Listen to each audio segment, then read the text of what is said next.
Assalamualaikum warahmatullahi wabarakatuh. Hai, halo teman-teman semuanya.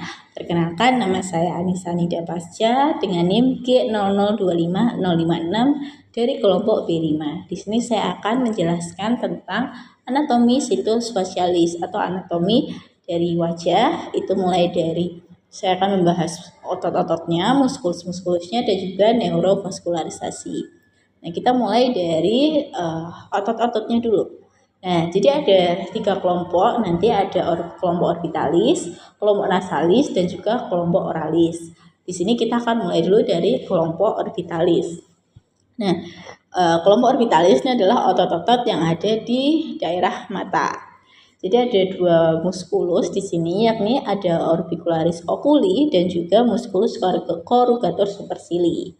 Nah, musculus orbicularis oculi ini maksudnya adalah kalau dari penamaannya ya, orbicularis itu seperti orbit, jadi bentuknya melingkar gitu, dan oculi adalah mata. Jadi musculus orbicularis oculi adalah otot di mata yang bentuknya seperti melingkar gitu. Nah, fungsinya untuk apa? Fungsinya itu untuk memejamkan mata. Jadi seperti ini atau satu mata. Nah, itu menggunakan musculus orbicularis oculi. Nah, kemudian yang kedua adalah musculus corrugator supercilii. Musculus ini itu fungsinya untuk menurunkan alis atau membuat alis itu ke tengah gitu, jadi kayak nah seperti itu. Nah, kemudian setelah itu kita akan membahas muskulus-muskulus yang ada di nasal atau hidung. Ya, ini kelompok nasalis. Jadi di sini itu ada muskulus. Pertama ada muskulus procerus, ada muskulus nasalis yang terdiri dari bagian transverse dan bagian alar. Kemudian yang ketiga adalah musculus depressor septinasi. Nah, apabila kita menggunakan musculus procerus dan nasal bagian transverse, itu nanti akan kayak gini. Maaf. Nah, itu kayak naik gitu hidungnya. Nah, kemudian yang kelompok ketiga itu adalah kelompok oralis. Kelompok oralis itu berarti adalah otot-otot yang ada di bagian mulut. Nah, ada musculus buccinator yang di sini. Kemudian ada musculus orbicularis oris. Nah, namanya sama seperti yang di mata tadi. Jadi orbicularis oris itu adalah otot di bagian mulut yang bentuknya melingkar gitu. Kemudian otot-otot yang lain itu dikelompokkan menjadi 2 kelompok, yakni otot-otot di bagian atas dan otot-otot di bagian bawah. Yang di bagian bawah itu ada musculus mentalis, musculus depressor labii inferioris, musculus depressor anguli oris.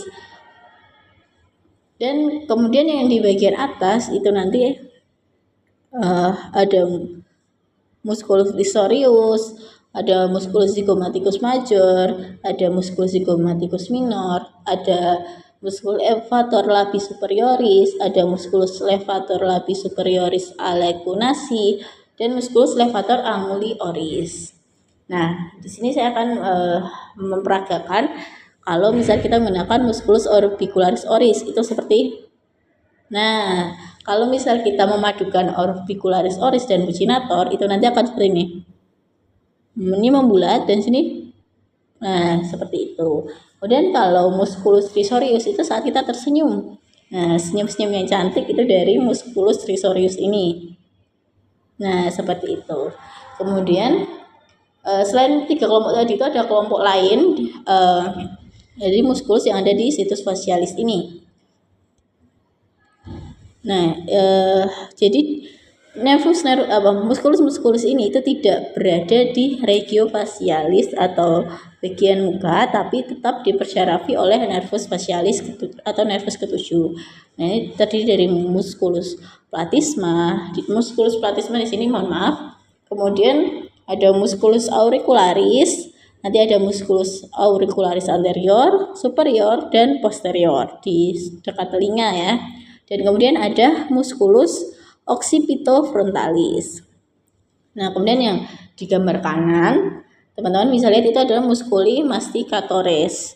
Jadi dari luar ke dalam itu nanti ada musculus masseter. Kemudian di bagian atas nanti ada musculus temporalis. Kemudian kalau dibuka itu nanti di dalamnya lagi ada musculus pterygoideus lateralis dan musculus pterygoideus yang medialis.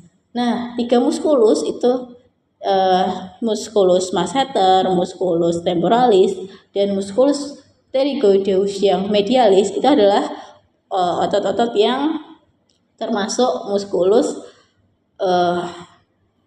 elevator mandibula. Elevator itu menaikkan, mandibula itu rahang bawah. Jadi dia untuk menaikkan rahang bawah dinaikkan rahang bawahnya. Tapi kalau musculus pterygoideus yang lateralis itu adalah depresor mandibula, atau dia untuk menurunkan rahang bawah seperti itu. Nah, selesai membahas muskulus, kita akan membahas neurovaskularisasi yang ada di wajah. Pertama adalah vaskularisasi atau pembuluh-pembuluh darah ya. Seperti yang teman-teman lihat yang di kanan itu yang merah itu adalah arteri atau vaskularisasi arteri. Nah,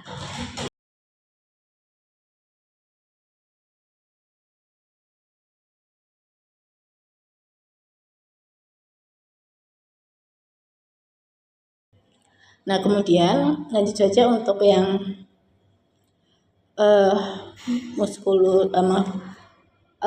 jadi arteri-arteri di bagian wajah itu berasal dari arteri karotis eksterna, dan sebagian kecil itu dari arteri karotis interna. Nah, arteri karotis eksterna itu nanti akan bercabang ke arteri tiroidea superior, arteri lingualis, arteri facialis, kemudian ada arteri maxillaris, kemudian ke atas itu nanti ada arteri temporalis superficialis, kemudian ada arteri occipitalis, dan arteri facialis. Kemudian yang vena, jadi tadi pembuluh darah kan sudah ke atas ya, ke wajah, dan kalau dia kembali ke jantung, cabang-cabang vena yang kecil-kecil itu akan bertemu atau melalui vena jugularis interna. Nah, setelah membahas vaskularisasi, kita akan ke syaraf. Nah, ini yang bagian kiri itu ada nervus trigeminus, sedangkan yang bagian kanan itu ada nervus facialis.